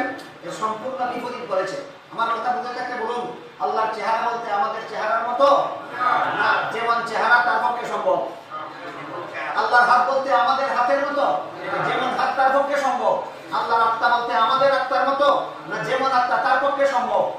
কেমন আমরা জানি না। আমানতু বিল্লাহি কামা হুয়া, আল্লাহর প্রতি বিশ্বাস করলাম কেমন তিনি আছেন যেমন। আল্লাহর প্রতি বিশ্বাস করলাম কেমন তিনি আছেন যেমন। সে বলেছে যে আল্লাহর এই গুণগুলিকে, আল্লাহর এই অঙ্গ প্রত্যঙ্গ অর্থবোধক শব্দগুলিকে গুণের দ্বারা ব্যাখ্যা করা এটা মুতাজিলাদের আকীদা, এটা আহলে সুন্নাত ওয়াল জামাতের আকীদা নয়। ইমাম আবুল হাসান আশআরী রাহমাতুল্লাহি আলাইহি, ইমাম আবু মুসা মাতুরিদি রাহমাতুল্লাহি আলাইহি মুতাজিলাদের ভ্রান্ত আকীদার খণ্ডন করেছেন সারা জীবন। আর এই মতিউর রহমান বলে যে ইমাম আবুল হাসান আশআরী রাহমাতুল্লাহি আলাইহি আর ইমাম আবু মনসুর মাতুরিদি রাহমাতুল্লাহি আলাইহি ওই মুতাজিলাদের আকীদা পোষণ করেছেন। তারা মুতাজিলাদের আকীদা পোষণ করেছেন না, তারা মুতাজিলাদের আকীদা সারা জীবন খণ্ডন করেছেন। এই ব্যাপারে আপনাদের এই কথাগুলি এখন এই মুহূর্তে যে কথাগুলি বললাম এই কথাগুলি আপনাদের জন্য একটু কঠিন অবশ্যই, যেহেতু ইন্টারনেটের মাধ্যমে কথাগুলি ছেড়ে দিয়েছে, আপনারা বুঝেন না বুঝেন তার কথাগুলি শুনেন এবং দেখতে থাকেন, আপনাদের বিভ্রান্তির সৃষ্টি হবে। সেই বিভ্রান্তির হাত থেকে মুসলিম উম্মাহকে রক্ষা করার জন্য তিনি লেখেন ওয়ালাহু ইয়াদুন ওয়া ওয়াজহুন ওয়া নাফসুন ফামা যাকারাহুল্লাহু তাআলা ফিল কুরআন মিন যিকরিল ওয়াজহি ফাহুয়া লাহু সিফাতুন। ইমাম আবু হানিফার পরিষ্কার কথা যে আল্লাহ কোরআনে আল্লাহর চেহারা শব্দ, আল্লাহর চেহারা বলতে যে শব্দটা ব্যবহার করেছেন, আল্লাহর হাত বলতে যে শব্দটা ব্যবহার করেছেন, আল্লাহর আত্মা বলতে যে শব্দটা আল্লাহ কোরআনে ব্যবহার করেছেন, এইগুলি আবু হানিফা বলেন আল্লাহর কোনো অঙ্গ প্রত্যঙ্গ নয়, এইগুলির দ্বারা আল্লাহর কোনো গুণ বুঝাইছেন। বুঝে থাকতে বলুন, ইমাম আবু হানিফা তার কিতাবে ফিকহে আকবর কিতাবে আল্লাহর চেহারা, আল্লাহর হাত, আল্লাহর আত্মা বলতে আল্লাহর অঙ্গ বলেছেন না আল্লাহর গুণ বলেছেন? মুজিবুর রহমান বলে এগুলির দ্বারা আল্লাহর গুণ নয়, আল্লাহর অঙ্গ বোঝানো। আবু হানিফা যে কথা বলেছেন সম্পূর্ণ বিপরীত কথা বলেছে। মুজিবুর রহমান যে কথা বলেছে, ইমাম আবু হানিফা তার সম্পূর্ণ বিপরীত কথা বলেছে। একটু সময়ের জন্য যদি মেনে নেওয়া হয় যে আল্লাহ চেহারা বলতে আল্লাহর একটা অঙ্গ বুঝাইছেন, আল্লাহর হাত বলতে আল্লাহর একটা অঙ্গ বুঝাইছেন, আল্লাহর আত্মা বলতে আল্লাহর একটা অঙ্গ বুঝাইছেন, তাহলে অঙ্গ প্রত্যঙ্গ বিশিষ্ট ব্যক্তির আকার থাকে কিনা? তাহলে আল্লাহরও আকার সাব্যস্ত হয় কিনা? আল্লাহর আকার সাব্যস্ত হয় বলতে হবে। তাহলে বলো তুমি আল্লাহর আকৃতিটা কেমন? আল্লাহর একটা ফটো হইতে দেখো, যার আকার আছে তার ফটো আকার হয় কিনা? এই মসজিদটার আকার আছে, ফটো আঁকা যাবে না? এই ফ্যানের আকার আছে, ফটো আঁকা যাবে? এই বাতি ঝাড়ের আকার আছে, ফটো আঁকা যাবে?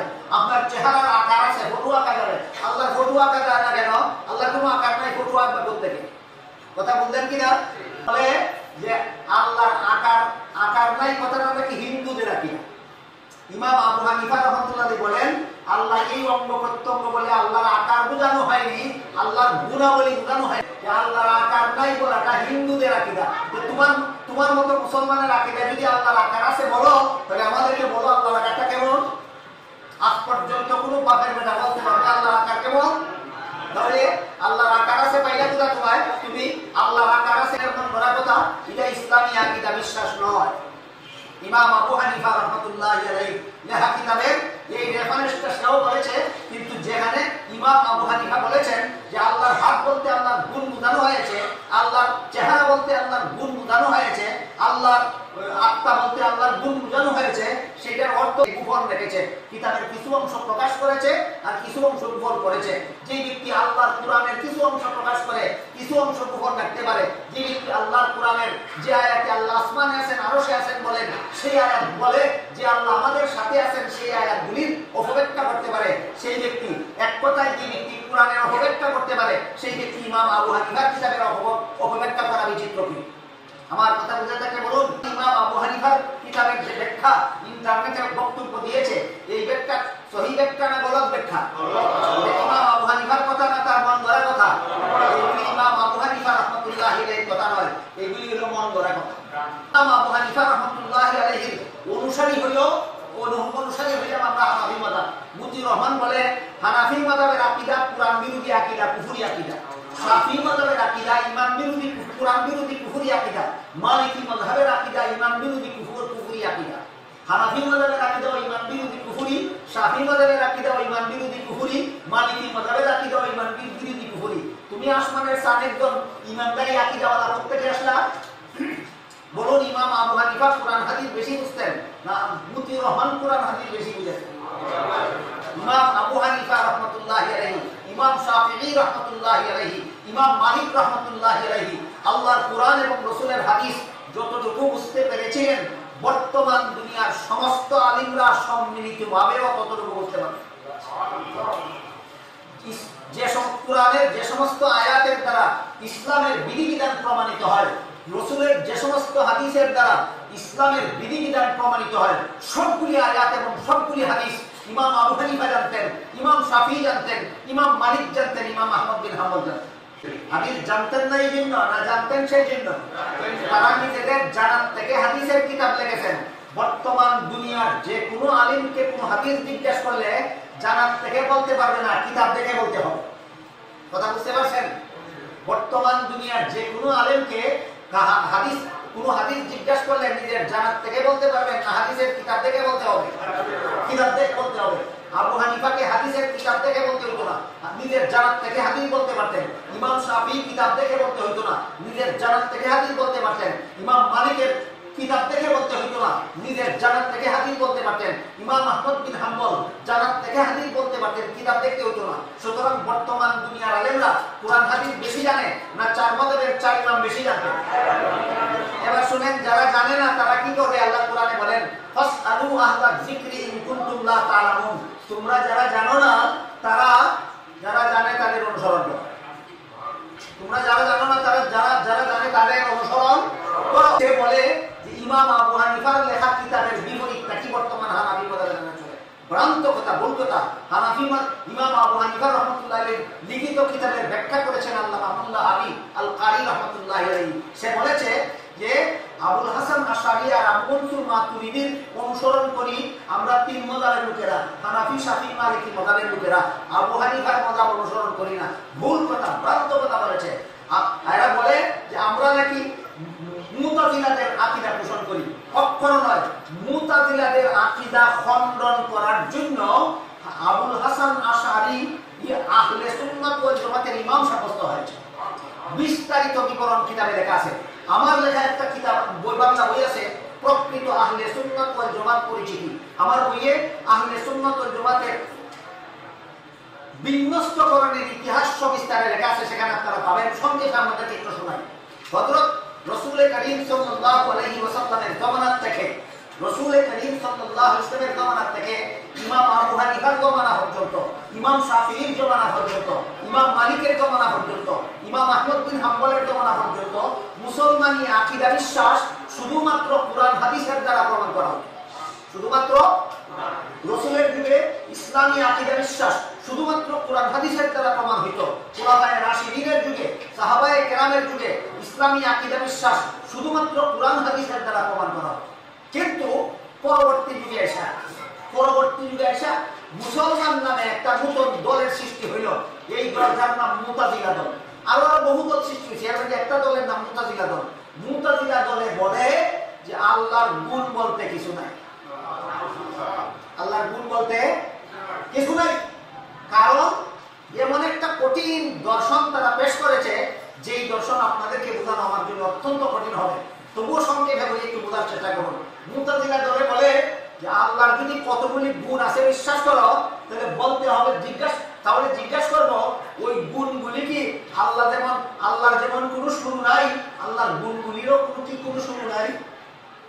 যদি আমার প্রশ্নের জবাবে বলো আল্লাহর যেমন কোনো শুরু নাই, আল্লাহর গুণেরও কোনো শুরু নাই, তাহলে শুরু নাই শুধু আল্লাহ হইলেন না গুণাবলীও হইল, তাহলে সেই গুণাবলী কি আল্লাহর শরীক দ্বারা সাব্যস্ত করে?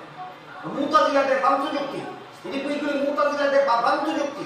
আল্লাহর গুণ বলতে কিছু নাই, আল্লাহ শুধু আল্লাহ, আল্লাহর গুণ বলতে কিছু নাই। আহলে সুন্নাত ওয়াল জামাতের আকীদা হলো অনাদিকাল থেকে যেমন আল্লাহ আছেন, আল্লাহর যেমন শুরু নাই, আল্লাহর ইলম গুণেরও শুরু নাই, আল্লাহর কুদরত গুণেরও শুরু নাই, আল্লাহর যতগুলি গুণ আছে এই গুণগুলিরও শুরু নাই। আপনারা কঠিন সবগুলি কথা না বুঝলেও এই কথাটুকু বোঝেন কিনা দেখুন। আল্লাহর যেমন শুরু নাই, আল্লাহর গুণগুলিরও এটা তো বুঝেন। আল্লাহ যেমন সব সময় আছেন, আল্লাহর গুণও সব সময় আছে, এইটুকু বুঝেন কিনা? মুতাজিলা এইগুলি বিশ্বাস করেন। এগুলি বিশ্বাস না করিয়া এইগুলির বিরুদ্ধে মুতাজিলারা বিজ্ঞানের কতগুলি চটকদার যুক্তি দিয়া মুসলমানদেরকে বিভ্রান্ত করা শুরু করবে। সেই সময়ে ইমাম আবুল হাসান আশআরী রাহমাতুল্লাহি আলাইহি, ইমাম আবু মনসুর মাতুরিদি রাহমাতুল্লাহি আলাইহি কুরআন হাদিসের দলিলের সাথে বিজ্ঞানকেও সংযুক্ত করলেন কুরআন হাদিসের পক্ষে। বলুন, সাহাবায়ে কেরামের যুগে ইসলামী আকীদা বিশ্বাস প্রমাণ করা হইতো বিজ্ঞানের দ্বারা না শুধু কুরআন হাদিসের দ্বারা। সারমদারের চার ইমামের যুগে ইসলামী আকীদা বিশ্বাস প্রমাণ করা হইতো বিজ্ঞানের দ্বারা না শুধু কুরআন হাদিসের দ্বারা। কুরআন হাদিসের দ্বারা। মুতাজিলারা যখন কুরআন হাদিসের বিরুদ্ধে বিজ্ঞানকে দলিল হিসাবে অবলম্বন করলো, তখন আবুল হাসান আশআরী আর আবু মনসুর মাতুরিদি তারা দুইজন এই মুতাজিলাদের ভ্রান্ত মতবাদ খণ্ডন করার জন্য কুরআন হাদিসের দলিলের পক্ষে বিজ্ঞানকেও ব্যবহার করলেন। এই হইল ইমাম আবুল হাসান আশআরীর অপরাধ, এই হইল ইমাম আবু মনসুর মাতুরিদির অপরাধ। কিভাবে বিজ্ঞানকে ব্যবহার করলেন এর একটা উদাহরণ আপনাদের সামনে তুলে দিই। চমৎকার ঘটনা। শরহে আকাইদে নসফি নামে একটা কিতাব আছে। এই কিতাবের মধ্যে ইসলামের বিশুদ্ধ সহিহ আকীদা বিশ্বাসী লিপিবদ্ধ আছে। সেখানে উল্লেখ করা আছে ইতিহাস যে আশআরীর উদ্ভব কখন হইল, মাতুরিদির উদ্ভব কখন হইল। যখন মুতাজিলা দলের উদ্ভব হয়ে গেল, এরা বিজ্ঞানের দ্বারা ইসলামী আকীদাগুলিকে খণ্ডন করতে লাগলো, তখন এক ব্যক্তির নাম আছিল আবু আলী জুব্বাই। এই আবু আলী জুব্বাই ছিল মুতাজিলা দলের প্রবক্তা। এই মুতাজিলাদের ভ্রান্ত মতবাদ শিক্ষা দেয় ছাত্রদেরকে। এই আবু আলীর ছাত্রদের মধ্যে একজন ছাত্র ছিলেন আবুল হাসান আশআরী। তিনি বিখ্যাত সাহাবী হযরত আবু মুসা আশআরী রাদিয়াল্লাহু আনহু বংশ। হযরত আবুল হাসান আশআরী বিখ্যাত সাহাবী আবু মুসা আশআরী রাদিয়াল্লাহু আনহু বংশধর, ইনি হলেন ছাত্র আর আবু আলী জুবাইর উস্তাদ। আবু আলী জুবাইর মুতাজিলাদের মতবাদ ছাত্রদেরকে শিক্ষা দিতেছিল, বলতেছিল যে আল্লাহ যদি কোন গুনাহগারকে মাফ করে বেহেশতে দিয়ে দেন তাহলে আল্লাহর বিচারে বেইনসাফি হবে, আর যদি কোন নেককারকে দুজকে দিয়ে দেন তবু আল্লাহর বিচারে বেইনসাফি হবে।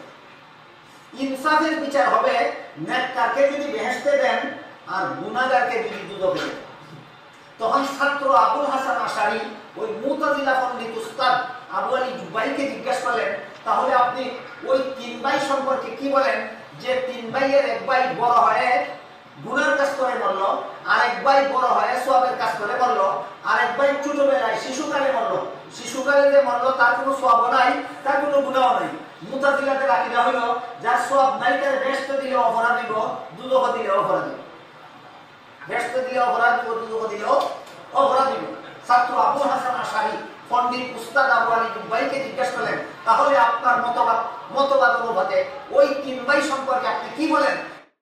এক ভাই বয়স্ক হয়ে সওয়াবের কাজ করে মারা গেল, আরেক ভাই বয়স্ক হয়ে গুনার কাজ করে মারা গেল, আরেক ভাই শিশুকালে মারা গেল।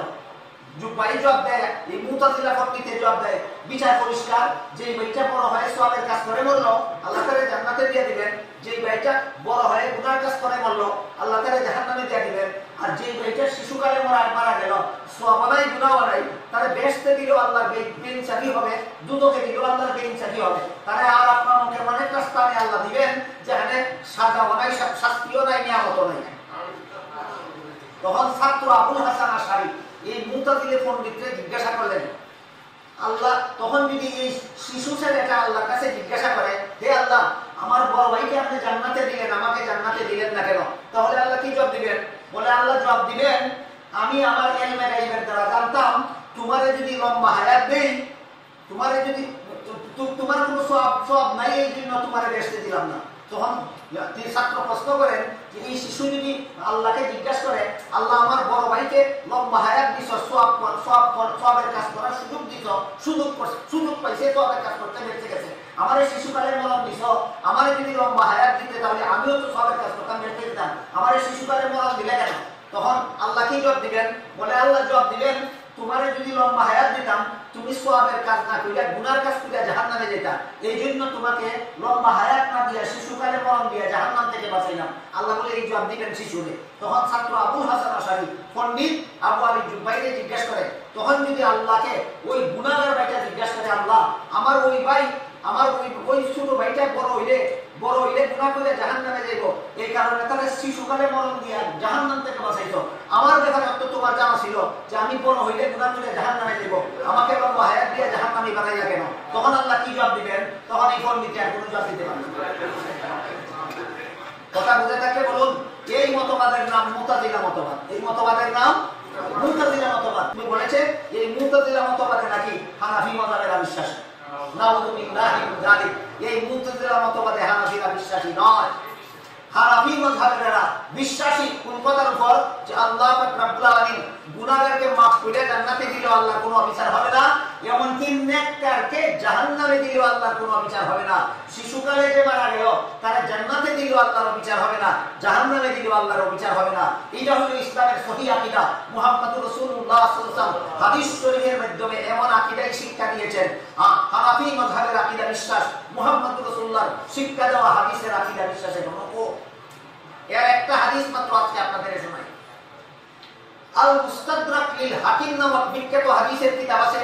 এই হাদিসের কিতাবে উল্লেখ আছে রাসূল করিম সাল্লাল্লাহু আলাইহি ওয়াসাল্লাম বলেন, বনি ইসরাইলের বংশের মধ্যে একটা লোক ছিল 500 বছর পর্যন্ত আল্লাহর ইবাদত বندگی করেছে এবং সম্পূর্ণ ইবাদত বندگی নির্ভেজাল ইবাদত করার জন্য সে লোকালয় ছেড়ে দিয়ে সাগরের মধ্যখানে একটা দ্বীপে গেল আল্লাহর ইবাদত করার জন্য। যেই দ্বীপের মধ্যে কোনো মানুষ নাই, পশু নাই, বাড়িঘর নাই, দোকানপাট নাই, খাদ্য নাই, পানীয় নাই, সেখানে গেল ওই লোকটা আল্লাহর ইবাদত করার জন্য। যখন তার পেটে খিদা লাগলো খাবে কি, আল্লাহ একটা ডালিম গাছ সৃষ্টি করে দিলেন, একটা ডালিম পেড়ে খায়, তার খিদা নিবারণ হয়ে যায়। যখন তার পানির পিপাসা হলো, সাগরের লুনা পানি পান করা যায় না, পান করবে কি, আল্লাহ আঙ্গুলের মতো ছিদ্র করে দিকের মধ্যে একটা মিঠা পানির ঝরনা সৃষ্টি করে দিলেন। পিপাসা লাগলে এক গ্লাস মিঠা পানি খায়, তার পিপাসা নিবারণ হয়ে যায়।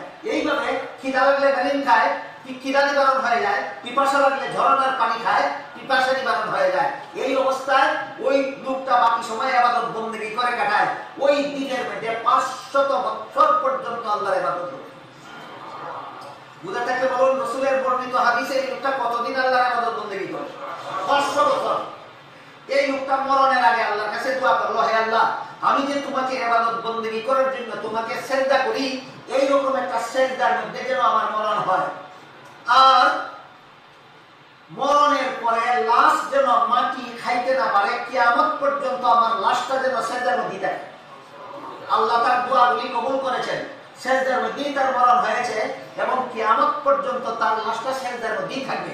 এই সিজদার থেকে জিন্দা হয়ে কিয়ামতের দিন এই লোকটা যখন হাসরের মাঠে দাঁড়াবে, বলুন তার ইবাদত বন্দেগী আছে কতদিনের? নির্ভেজাল ইবাদত, 500 বছরের ইবাদত।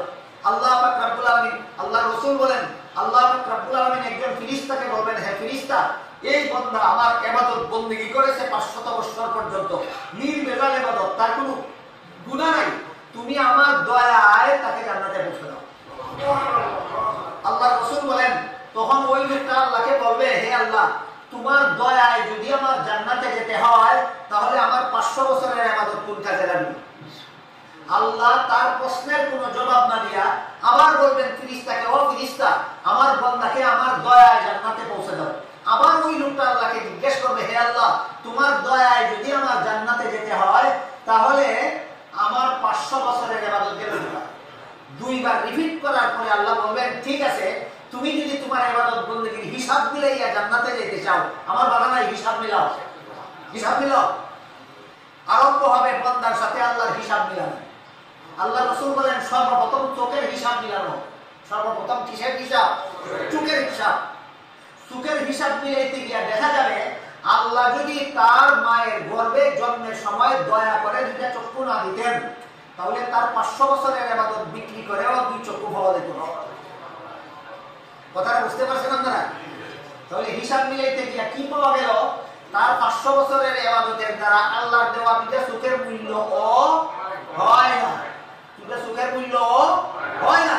আল্লাহ বলেন, ঠিক আছে, আমি মেনে নিলাম, হয়, তোমার 500 বছরের ইবাদত আমি পাইলাম, আমার দেওয়া 2 চোখের বিনিময়ে 2 চোখের মূল্য। এবার বলো, আমার দেওয়া 2টা হাতের মূল্য দিবে কে? এবার বলো, আমার দেওয়া 2টা পায়ের মূল্য দিবে কে? এবার বলো, আমার দেওয়া 32টা দাঁতের মূল্য দিবে কে? এবার বলো, এই 500 বছরে কত লক্ষ কোটি ডালিম খাইছিলা সেইগুলির মূল্য দিবে কে? আর কত লক্ষ কোটি গ্লাস পানি পান করেছিলা সেইগুলির মূল্য দিবে। বান্দা লাজবাব হয়ে যাবে। আল্লাহ পাক রব্বুল আলামিন ওই ফেরেশতাকেই বলবেন, এই ফেরেশতা, এই বান্দা আমার সাথে হিসাব মিলাইতে পারে না, আমার পাওনা দিতে পারে না, আমার দেওয়া হাতের দাম দিতে পারে না, আমার দেওয়া দাঁতের দাম দিতে পারে না, আমার দেওয়া ডালিম খাইছিল মূল্য দিতে পারে না, আমার দেওয়া পানি খাইছিল দাম দিতে পারে না, তাহলে জাহান্নামে নিয়ে যাও। আল্লাহর হুকুমে ফেরেশতা তাকে টানা হেঁচড়া করে জাহান্নামে নিয়ে রওনা হবে। ওই বান্দা তখন চিৎকার দিয়ে বলতে থাকবে, হে আল্লাহ, তুমি দয়া করেই আমাকে জান্নাতে দিয়ে দাও। হে আল্লাহ, তুমি দয়া করেই আমাকে জান্নাতে দিয়ে দাও। এবার বুঝে আসছে, নেককারকেও যদি আল্লাহ জাহান্নামে দেন, আল্লাহর বেইনসাফি হবে। বুঝে আসছে? ইমানদার নেককারকে যদি আল্লাহ জাহান্নামে দিয়ে দেন, আল্লাহর অবিচার হবে না। এটা আহলে সুন্নাত ওয়াল জামাতের আকীদা। মুতাজিলাদের আকীদা ছিল অবিচার হবে, আহলে সুন্নাত ওয়াল জামাতের আকীদা ছিল অবিচার হবে না। কিসের দ্বারা প্রমাণিত? রাসূলের হাদিসের দ্বারা প্রমাণিত।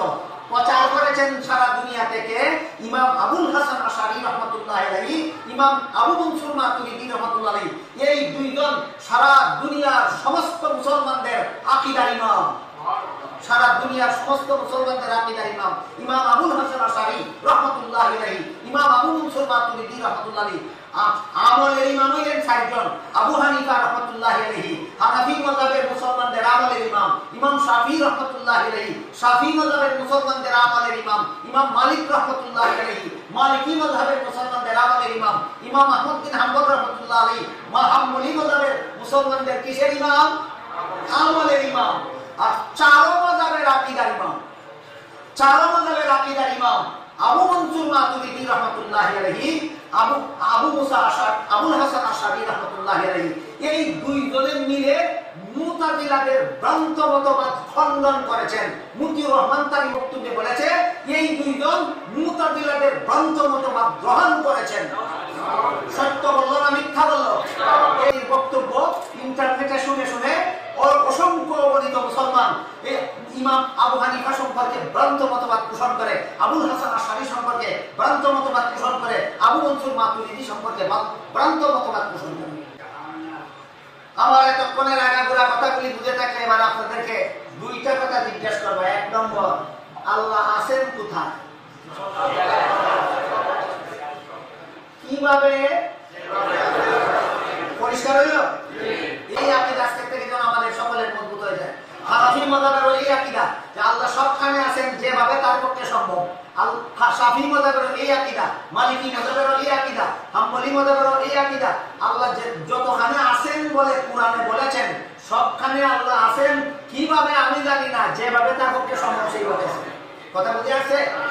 দুই নম্বর কথা, আল্লাহর চেহারা বলতে অঙ্গ বুঝায় না গুণ বুঝায়? আল্লাহর হাত বলতে আল্লাহর অঙ্গ বুঝায় না গুণ বুঝায়? আল্লাহর আত্মা বলতে আল্লাহর অঙ্গ বুঝায় না গুণ বুঝায়? ইমাম আবু হানিফা রাহমাতুল্লাহি আলাইহি লেখা কিতাব, এখানে ইমাম আবু হানিফা এই কথাই বলেছেন, আল্লাহর চেহারা বলতে আল্লাহর অঙ্গ বুঝায় না, আল্লাহর গুণ বুঝায়। আল্লাহর হাত বলতে আল্লাহর অঙ্গ বুঝায় না, আল্লাহর গুণ বুঝায়। আল্লাহর আত্মা বলতে আল্লাহর অঙ্গ বুঝায় না, আল্লাহর গুণ বুঝায়। এই হাত বলতে আল্লাহ কোন গুণ বুঝাইছেন আমরা জানি না, চেহারা বলতে কোন গুণ বুঝাইছেন আমরা জানি না, আত্মা বলতে কোন গুণ বুঝাইছেন আমরা জানি না। আল্লাহ যা বুঝাইছেন ঠিকই বুঝাইছেন। কথা বুঝে আসছে কিনা? যেমন ভাবে আলিফ লাম মিম কোরআন শরীফের অক্ষর কিনা? আলিফ অর্থ কি আমরা জানি না, লাম অর্থ কি আমরা জানি না, মিম অর্থ কি আমরা জানি না। আল্লাহ যে অর্থেই বলে থাকেন ঠিকই বলেছেন। এইখানে যেমন ভাবে আমরা এই আকীদা, আলিফ অর্থ কি আমরা জানি না, আল্লাহ জানেন। যে অর্থে আল্লাহ আলিফ বলেছেন ঠিকই বলেছেন। লাম অর্থ কি আমরা জানি না, আল্লাহ জানেন। যে অর্থে আল্লাহ লাম বলেছেন ঠিকই বলেছেন। মিম অর্থ কি আমরা জানি না, আল্লাহ জানেন। যে অর্থে আল্লাহ মিম বলেছেন আল্লাহ ঠিকই বলেছেন। ঠিক তেমনি ভাবে আল্লাহর চেহারা আল্লাহ কোন গুণ বুঝাইবার জন্য ব্যবহার করেছেন আমরা জানি না, আল্লাহ জানেন। আল্লাহ ঠিকই বলেছেন। আল্লাহর হাত আল্লাহ কোন গুণ বুঝাইবার জন্য বলেছেন সেটা আল্লাহই জানেন, আমরা জানি না, আল্লাহ ঠিকই বলেছেন। আল্লাহর আত্মা বলতে আল্লাহ কোন গুণ বুঝাইবার জন্য ব্যবহার করেছেন আল্লাহই জানেন, আমরা জানি না। দুই কথা পরিষ্কার হইল কিনা? আল্লাহ আপনাদের আমাদের সবাইকে আল্লাহ সম্পর্কে সহিহ আকীদা পোষণ করার, আল্লাহ সর্বত্র আছেন কিভাবে এটা যেভাবে বুঝেছি সেইভাবে বিশ্বাস করার, আল্লাহর অঙ্গ প্রত্যঙ্গ বলতে যে আল্লাহর অঙ্গ বোঝানো হয়নি, সেইগুলিকে রূপ অর্থে বলা হয়েছে সেই অর্থে বুঝার এবং আকীদা বিশ্বাস পোষণ করার তৌফিক দান করুন।